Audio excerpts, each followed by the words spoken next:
Welcome back mga ka-idol. Maligayang araw po saan mang bahagi ng mundo na aabot ng channel na ito. Heto na naman ako upang maghatid ng updates sa mga noontime show na ipinalabas dito sa Pilipinas araw-araw.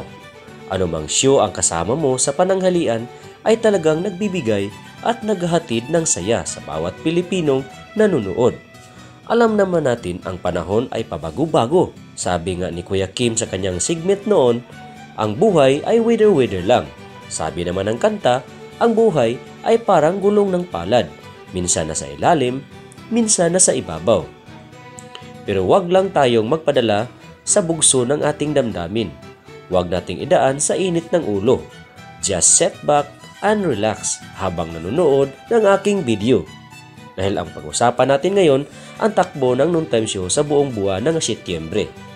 Talagang umaabanti ang EAT sa larangan ng mga social media platforms. Sila ang may pinakamataas na views online na halos aabot sa kalahating milyon ang mabubuong views sa pagtatapos ng kanilang programa sa kanilang FB Live at YouTube channel sa pagsisimula ng Setyembre hanggang sa pagtatapos nito. Pumapangalawa lang ang It's Showtime at pumapangatlo naman ang Itbulaga.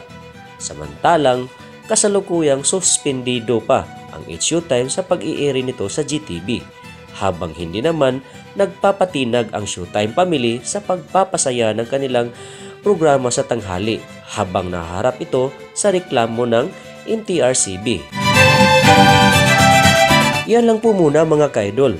Abangan natin sa mga susunod na buwan kung sino talaga ang mangunguna sa mga noontime show ng ating bansa. Basta kung saan ka masaya, doon tayo sa nagpapasaya sa ating pananghalian.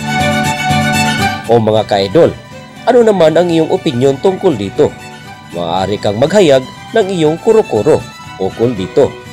Ibahagi mo lang sa may comment section.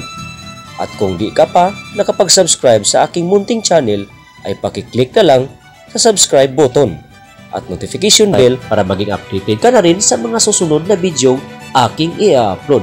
Hanggang sa muli, maraming salamat. Paalam!